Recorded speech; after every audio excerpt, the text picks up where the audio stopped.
Hi everyone. So this is our fifth podcast, and today's a little bit different. So we've invited Beth as the new development sab, and obviously got me returning next year. So the conversation is kind of going to be around how Beth's been getting on in isolation, and how we all can kind of support that, and some of the work that she's already been doing in terms of student union, which is around a housing campaign to do with some of the private accommodations that we have linked with the university.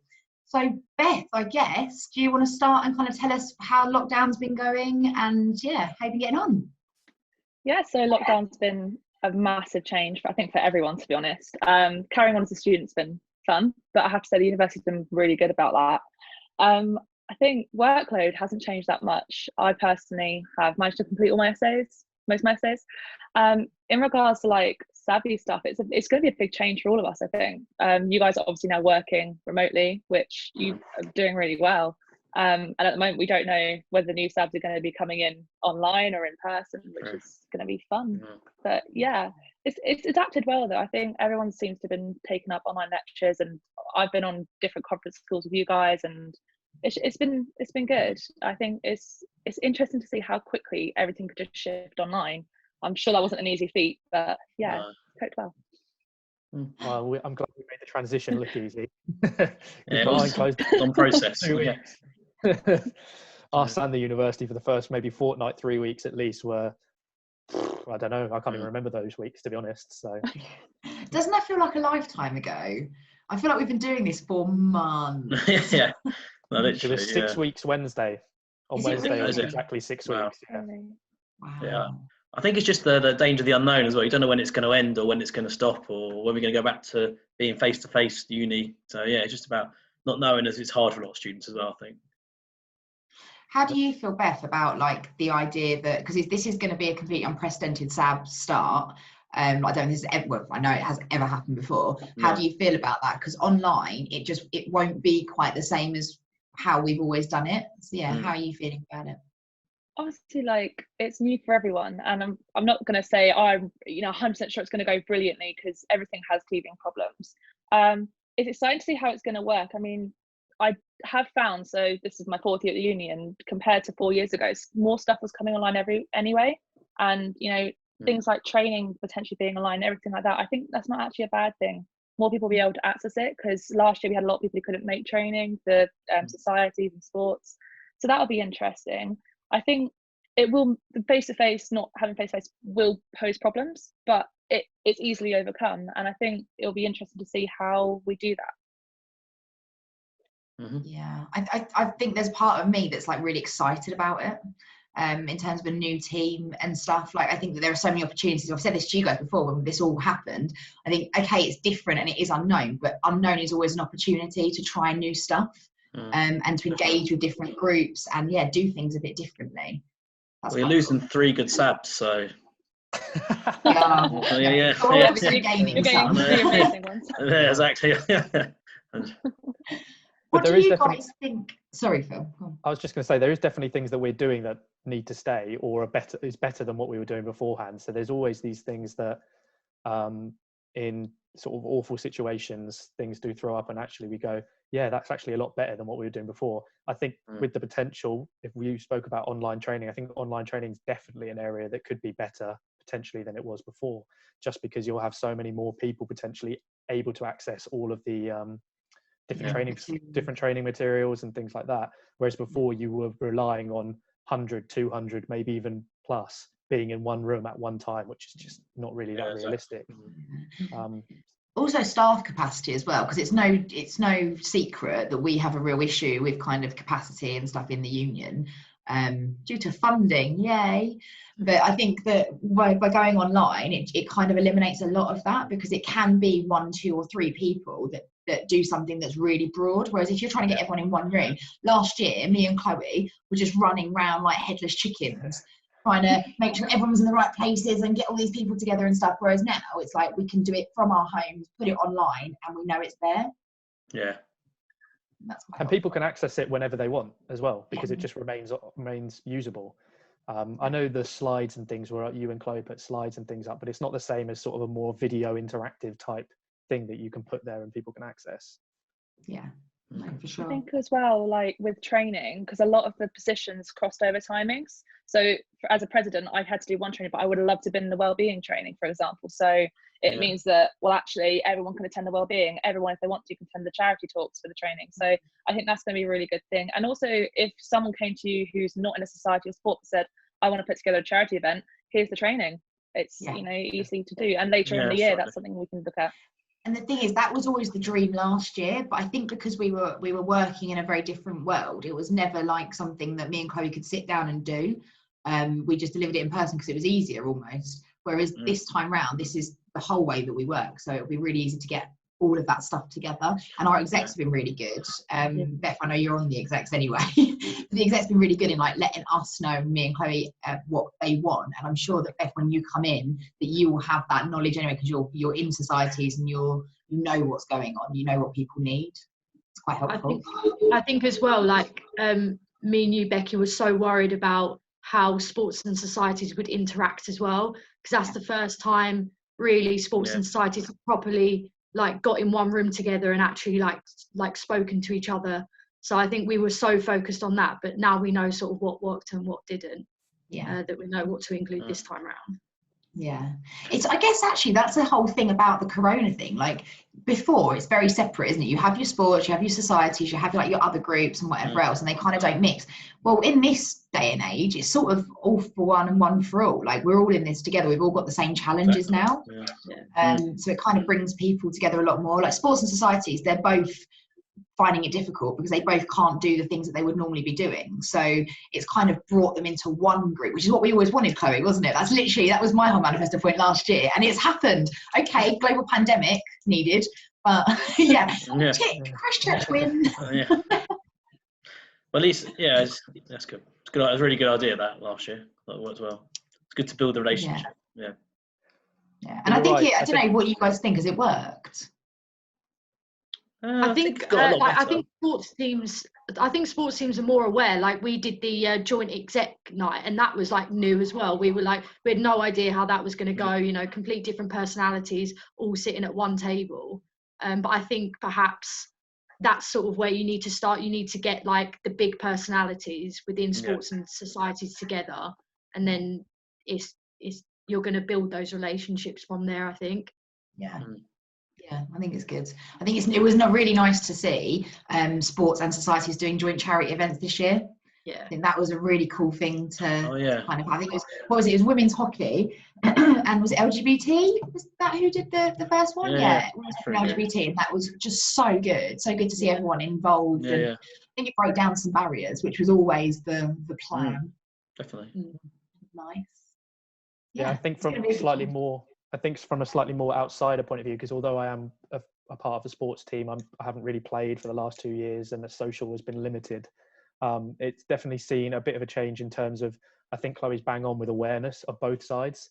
So there was always this perception from societies, and there will be this perception still. It doesn't take just a year to break it down, that sports people are all just want to go get drunk as quickly as possible and want to go do whatever else. And this other perception that societies, they're just a bit odd, aren't they? And that sort of perception around societies. I mean, we kind of are.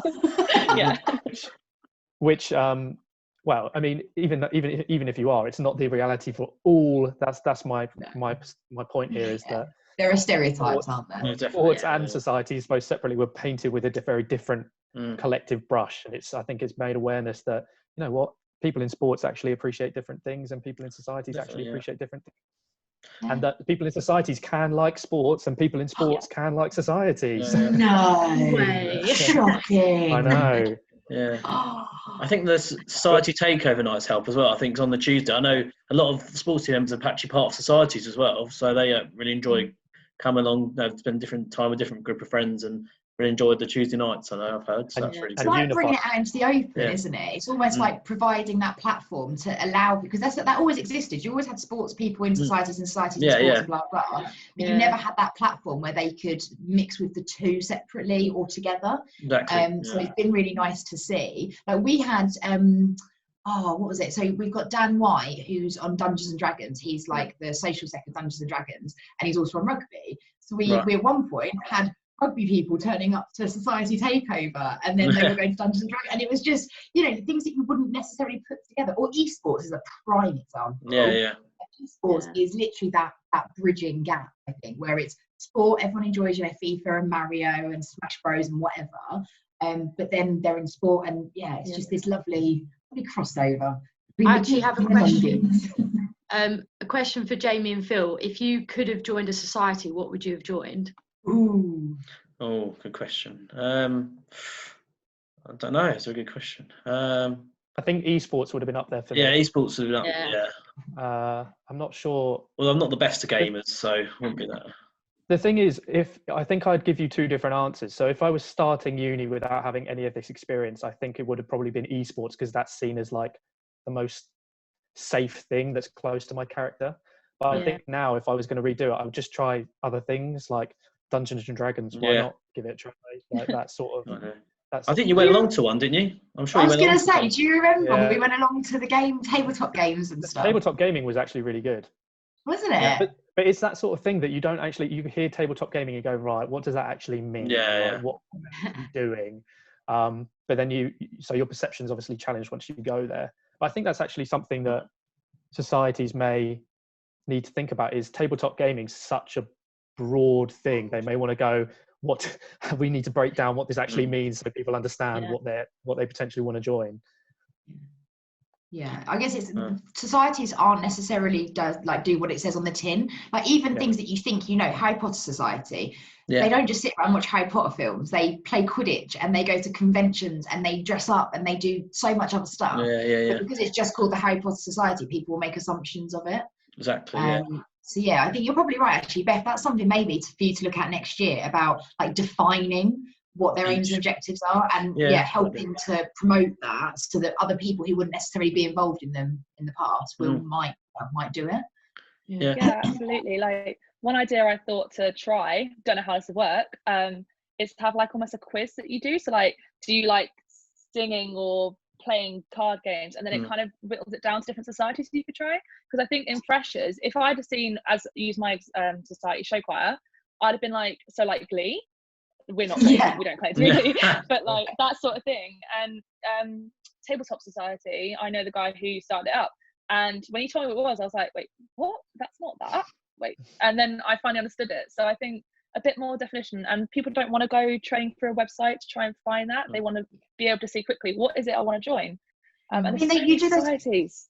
Well, there's so many, and you do these quizzes all the time, right? You know, the whole like, I don't know, what's your favourite film? Oh, you would be a table in a previous life, or whatever. Quizzes, like, you know, you do those sort of things. And didn't we do one? Do you remember a few years ago? And it was like, what role should you apply for as a SAB?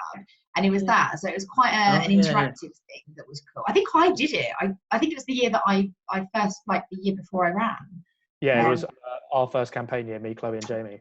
Yeah, so I remember looking at that. But yeah, something like that, Beth, would be really, really cool. Yeah, Den will be able to create that very quickly as well. There we go. Volunteer, Ben. I don't realise, I also forget how many societies we actually have. We have loads as well. Yeah. I think. Oh yeah. I mean, to be fair, there's probably going to be less after these elections. Really? Okay. Yeah, there's a few I think that have just like fallen by the wayside. Yeah. That we'll probably have to speak to them, and or if we can even get in contact with them, because that's the other thing about societies, isn't it? Is that they're so quiet. Some of them, they just get on with whatever they're doing. Yeah. And that's fine. That's how they should be. It's different to the way that sports operate, where you know what everyone's up to every minute of not every minute of the day, but you know when their fixtures are, you know when they're training, blah blah blah. Socks just kind of go and do their own thing, and they're quite happy to do that. Yeah, that's fair enough. So I've got a question for Becky on that then. So obviously there's going to be society people watching this, or sports people even, less likely, but who say, well, we haven't had anyone run, and you know, what if no one takes us over? What would you say to them? That's obviously going to be a concern. There is a cut-off point. So if no one's running and you haven't satisfied your core roles, there will be a cut-off point where me and you, Beth, and Adam Roach will have to sit down and cull socks, which happened last year, and we had to get rid of a few that were they're like dead societies. They just haven't done anything, because it's not fair to the other students. So, you know, say you've got 5 students that are interested in this, but they can't get the membership together, they can't get anyone to run for committee. it's not then fair for the freshers that come in that Yeah. buy their membership thinking that they're an actual society and then nothing happens. It damages the reputation of the union. It's unfair on the students because of the money. It's just a hassle they don't want to go through, and it starts off their new term and their new life at Christchurch in a really bad way. So yeah, if you haven't got anyone running for your committee, either try and get somebody to do it, even if it's in the short term. We can always hold a by-election or co-op or whatever.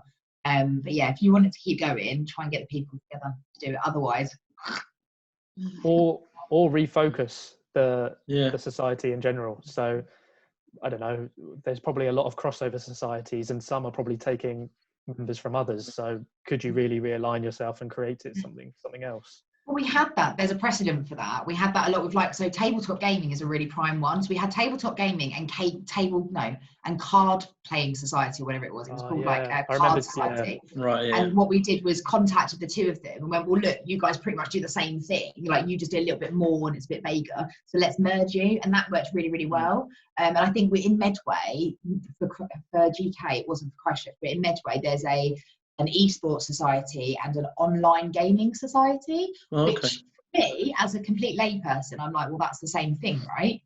Apparently not, but then I know. It's a bit like, well, I'm an idiot. I mean, I play Sims and that's about it. They merged, and then they had they doubled and tripled their membership because it made more sense. So yeah, we can look at stuff like that. But I don't want any societies to die, because I think every interest group is important. But definitely, yeah, we need to satisfy a certain level, otherwise it will damage all reputations. Yeah. So that sort of leads me on to a question for you, Beth, is what are your sort of main concerns, I guess, for the next year? We've sort of spoken about Corona, so Corona aside, what? Yeah. For me, it's going to be, I mean, we have to relate to the Corona somewhat, is the kind of trying to get students back involved. I mean, really positively, there's a Facebook group for 2020 and 2021 students, and loads of people are saying, is there a society for this? Does anyone know how this works with societies and sports as well? Which is really positive to see people wanting to engage, but obviously there will naturally be people who are less inclined, and especially if societies aren't doing as much at the moment and there's not that big push to join, that's obviously going to be a concern, trying to get people involved in both sports and societies. I think it will pick up, and I have faith that the students who we have now are determined enough to pick it back up. So, you know, women's hockey, as an example, aren't going to be like, nah, we're not going to play hockey anymore. It will come back. And also relating to well-being, everyone's going to come out of this, and we don't know how long it's going to be. We don't know how everyone's going to feel. So I think well-being next year is going to have to, for all SABs and all society members and all committee members on both sports societies, well-being is going to have to be a massive priority. It's going to have to be a big adjustment for everyone, and I think we're all going to have to see what happens with that. But that obviously is a big concern. But I know the union, we do a lot for well-being already, both at SAB level and committee. I have no doubts that it will work through and we will be able to do it. But it is a concern. Yeah, you are right, because there's the potential for this, whatever this is, this lockdown, this going back to campus, that there's the potential that it happens right, or goes back right at the sort of peak of the loneliness months, if I can refer to them that way. So there's going to be a lot of heightened well-being issues, which I'm sure Jamie can talk about. No, it will be a big issue, especially if it's going to be still virtually from September as well. Be hard to offer the same. Although I know they are meeting students now on student support, via this sort of thing, Zoom but it's not the same as it means someone personally and having the chat, or accessing the support services, or accessing different courses that they offer. So I think it will be tricky if it is like this. But obviously they're trying to plan for different modalities. But I think the good thing for that, for the next teams, obviously, so Nathan's not here, but Nathan is the new wellbeing SAB. And interestingly, so his job that he's done before coming to university was all about virtual counselling and virtual wellbeing support. So I think he's probably the perfect person going into a post-lockdown or even a current lockdown wellbeing type role, because he already kind of knows how to do that and to engage with people remotely while still maintaining that support. I think that's, to be fair, I'm excited about that, to see what he could come up with and what he could do for it. Not saying anything about you, Jamie, but I'm just talking about the new skill sets that the new Sabs have. No, he's got a different. He comes in with different knowledge because obviously he does quite a lot of spiritual stuff as well, doesn't he? As part of his job, so have different angles to it, won't he? Which would be good. So. But I think that's part of the excitement of new Sabs coming in. Yeah. So me, Jamie, and Chloe, we've had our 2 years now. It's time for somebody else to sort of come in and refreshen things, new ideas, new approaches, different things like that. And that's what's exciting about students' unions in general, is the constant turnover of new people, new ideas, new things, new driving forces, which leads me beautifully into the question for Becky and Beth around what are you most excited for the next year? So obviously, Beth, you'll be coming in to the Students' Union, not completely new, but in terms of working completely new. And Becky, you'll be in a completely new position. So what are you most excited for? Go on, Beth, you take this one. I was gonna let you go first. It can be small things. It can be, I'm excited to really Becky. work on academic policy. Hey, Becky. We'll go into more meetings. Yeah, oh God. No, that is what I'm not. If you ask me what I'm terrified about, is going to all those blooming meetings. I think I'm really excited about being a bit more being able to have a bit more strategic overview of stuff. So the stuff that I've been working on this year, although it has been societies based, a lot of it, the campaign for the nursery, for example, and the stuff with the things that we were doing with NUS and Parliament and whatever, that's higher level stuff that isn't based around our community groups. And although I love working with the groups, I think I really, really want to push things over the line in terms of bigger campaigns. And I think the union president role would give me a bit more flexibility to do that. There's a lot less student facing, there's a lot more university facing, which puts you in positions to be able to do things, which is good. Yeah.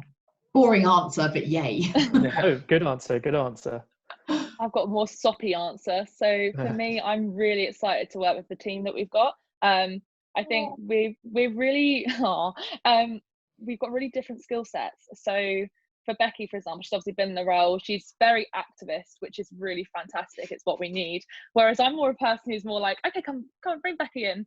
But actually that works really well. Myself and Maddie have been getting along really well. And I think what we both said while we were campaigning is we're an example of two people from very different backgrounds. So she's very sport heavy and wasn't sure about societies. I was very society heavy and was terrified of sports people. And we've kind of shown that actually that's not the way to go about it, and it can work. And I'm really excited for that relationship next year between us two, hopefully bringing societies and sports together. And then Nathan's just a fantastic human being. And he's really got great ideas for well-being, and I think he's just really well set. So you guys are absolutely fantastic. I hope you feel like it's coming to a good team, fingers crossed. But yeah, it's what I'm excited for. And also the union staff, I've been dealing with the union for 3-4 years now, and they're just all fantastic. They genuinely really care about students. I'm excited to have such a positive workworkplace. Yeah, you definitely can't say that they don't care. Definitely. That whole place is run on people's goodwill. The entire thing. If you took away the care and the compassion there, it just wouldn't work. It wouldn't be a place that you'd want to go to. I think just bringing that back into, so you said about you and Maddie getting on, Beth, and obviously we've known each other for, I don't know, what, 2 years, something like that.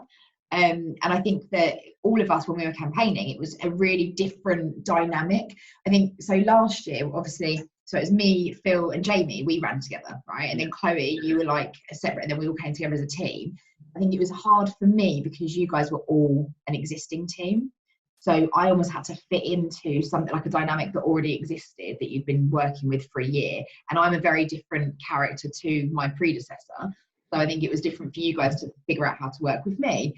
I think because we already know each other, as in me, Maddie, Beth and Nathan, already know each other and have been together before. And we have weekly catch-ups and stuff where we just have a chat and have dinner and whatever. I'm hoping that will breed a nice dynamic where it's 3 new people and 1 existing person, whereas last year it was quite difficult where it was 3 existing and then 1 new. Does that make sense? So yeah, I hope the dynamic works well next year. Yeah, I think just to play devil's advocate, it's very different socializing with people and working with people. But I agree with you. I do agree with what you're saying. It's so the 4 of us have a SAB catch up tomorrow, which we're going to go through some things around reflections of the year and things like that. And one of my reflections or the difficulties of the year is exactly what Becky said, is this transition from the team we had before and the dynamic we had, and then the team we have now, and that storming, norming, forming, whatever phase you want to call it. That transition phase there, where we've gone from last year's team that was functional and had its own ways of doing things to this year's team to pretty much a lot different, actually, even though it's only been one person changing, because the progression through SAB year, I think, or over 2 SAB years, is immense as well. So the 3 of us, Chloe, Jamie and myself, will be very different now to when we were at the start as well. So we've gone through that transition. Becky then came in, so it was another transition. So it was interesting at the start of the year. It'd be nice to see how that progresses into next year, and kind of, like, you probably saw it last year where you were looking at teams and you were almost comparing, I would imagine, like, even though you maybe didn't say it, I would imagine there would always be comparisons between the team that you had and how you worked before, and then the new team that was kind of forming and whatever. I'm interested to see that. I mean, I like how people and groups work anyway, so I'm like, oh, I wonder how everyone's going to get on and who's going to crack first. What? Your first thought is who's going to crack first. That says a lot about you. I just remember doing that thing at the beginning of the year. We had to find out what our roles are within the team. Oh yeah, yeah, that was fun. Do you know what I remember? I remember us doing that Lost at Sea activity or whatever. Oh yeah. And we all had to do a list of different things. And what we found out is that I would have survived by myself, but as a team, they sunk me. Bloody Slytherin over there. As a team, they killed me, but by myself, I would have survived. So. You were quite happy to throw us. You were going to throw us overboard. Like, you were like, right, I'm on my own here. It's survival of the fittest, and I was the fittest. So, bloody Slytherin. See, that should be what we do in SAB training. We should just find out what bloody houses we come from. We can tell everything about a person then. Well, we could do a podcast about that. We could do a podcast about that. About what Harry Potter. I'm. What's that? I was about to say we're all 4. So you're go on. You were about to say. Oh, I'm. What house? I mean, you mean? Yeah.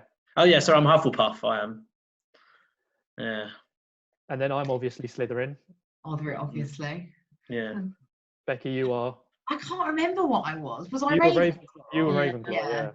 I thought I was. But Ravenclaw with like Gryffindor undertones, right? if that makes you feel better. Yeah, better. Yeah. I think that's what it was, because I remember Kate saying to me, she was like, "Oh yeah, you can have both. It's like when you do horoscopes, you have like in certain moons or whatever." You've got a secondary house as well, haven't you? Apparently. Secondary house. Yeah. Have you done it, Beth? Yeah. Chloe was Gryffindor as well. Gryffindor, yeah. We've got literally one of each. Beth, are you Hufflepuff? I was. I did a test last week because I was like, so I closed my account and redid it because I hadn't. It was after we had the quiz. I was like, am I still Hufflepuff? So guess what I am now? Are you Ravenclaw? Yeah. I think it's you, Beth. I think you converted me. Hufflepuff is the best. I was about to say Hufflepuff is the worst. Yeah. I'm joking. I was about to say I can't see a Slytherin in your team next year. No, so interested to find out what you are next year. I don't know. I think Maddie might have like Slytherin undertones. Yeah. I think she knows how to get stuff done, and she will use any mean necessary. Yeah. I think Nathan's a Gryffindor. He's got to be, surely. Maybe. I would have said Maddie's a Gryffindor as well. Yeah. Really? We'll have to do the test. Yeah. We'll have to. Yeah. We'll have you got a link, Beth? Have you got a link? We can put it in. Our viewers can have a go. That's a good Find idea. It now. Yeah. Tell us what you are. No, if you want to know what house you're in. Yeah. I wonder if there is a correlation between and across the sector, I mean, with SAB roles and your like houses. I wonder if it's like. I was about to say that if Maddie is sport, then we've had 2 sports SABs that are both Gryffindor. Gryffindors, yeah. Which would be interesting. I mean, but I don't know how we've got onto this topic, but this is so far. Come off. We're talking about. To be fair, it would make sense though, like because obviously sports are very well. What I view sports as, fighting, kind of strong-willed, whereas society's kind of had to fight for themselves and be a little bit witty about that in the ways in the past. So maybe Ravenclaw does reflect us a little bit. Well, there is precedent for it, because when we did the Belbin roles, there was. Do you remember the externals? Yeah. They kind of said, "Oh, Phil, you're not what we'd expect a normal president to be in terms of Belbin roles," and same for all of us. We're all very different. That's why our team works in such a different way to other unions.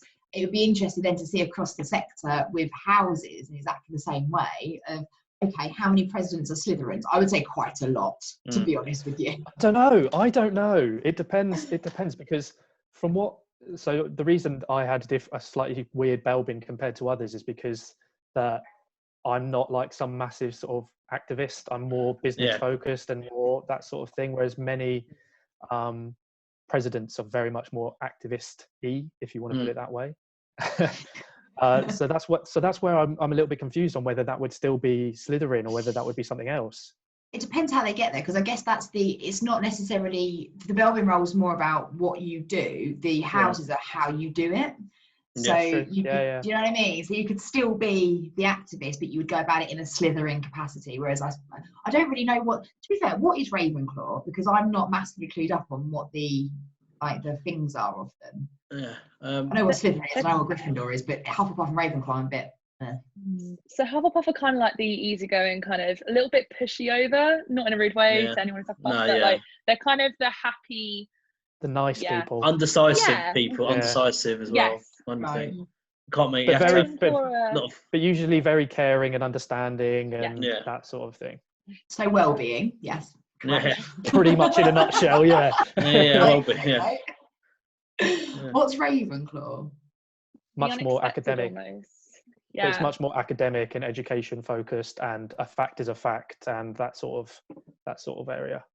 Okay, interesting. It's like horoscopes, it's like star signs, isn't it? It's quite vague. It's better. It's better than star signs.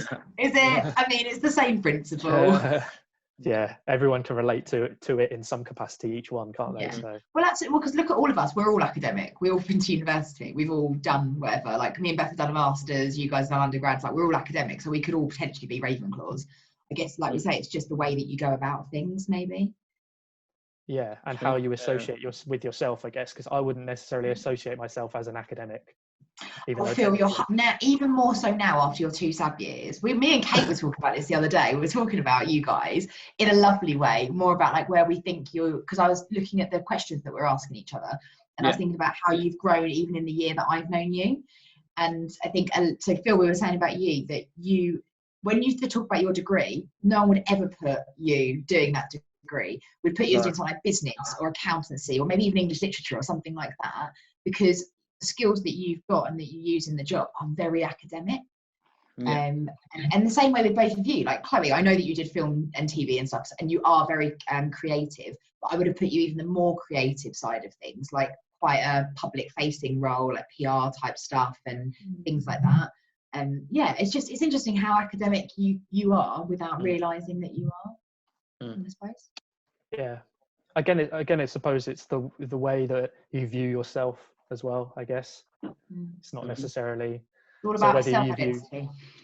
Well, yeah, in many cases. But anyway, we've only got 5 minutes left on this recording. What other questions did you have, Phil? I've only got a couple, because a lot of them you've answered. So in terms of the team dynamics, that was on there, but you've answered that already. But the main questions really is both of your, if you had to pick one, and I mean one priority for next year, Becky, I probably can guess yours. But what would you choose? And let's say it's an absolute guaranteed win. So you can pick anything. It's an absolute guaranteed win. What would you choose? Oh yeah, I think you know mine, don't you? It's the same as it's always blooming been.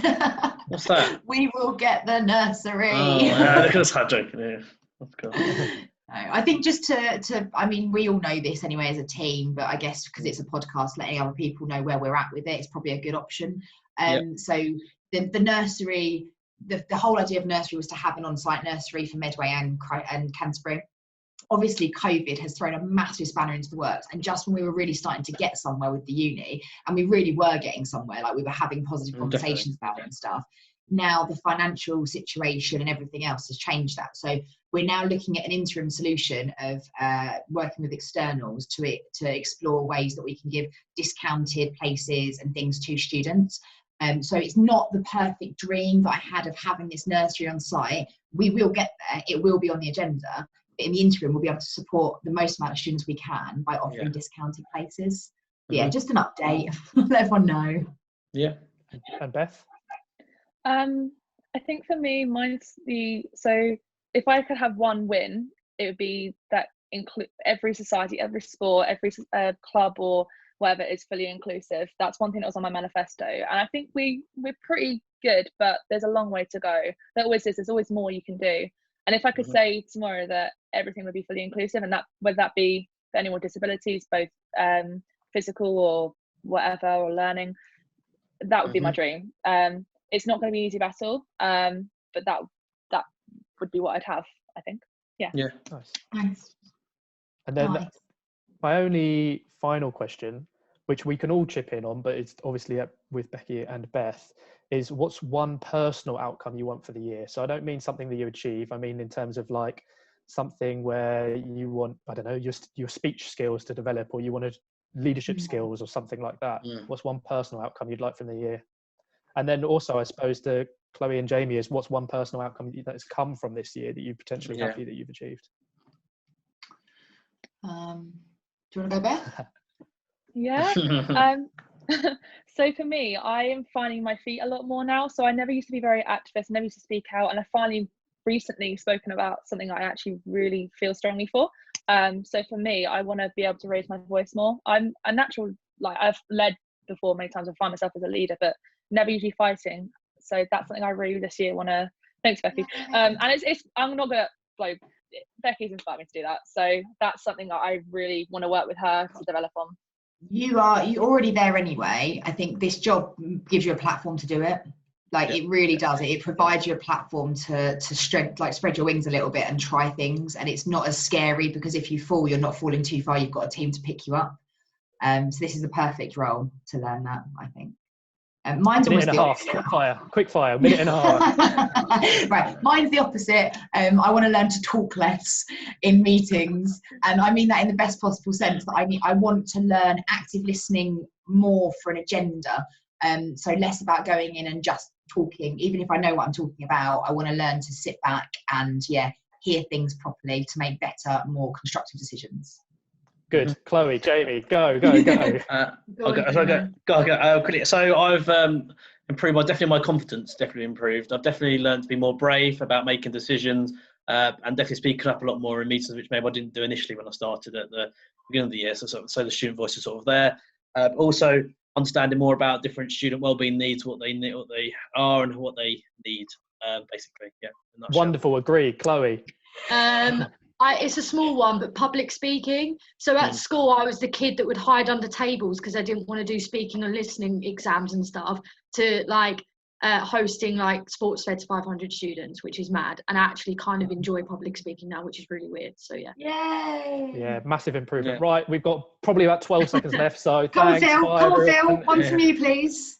12 seconds, Phil. Time. I wasn't even thinking. I was just trying to get people to the end of the slide.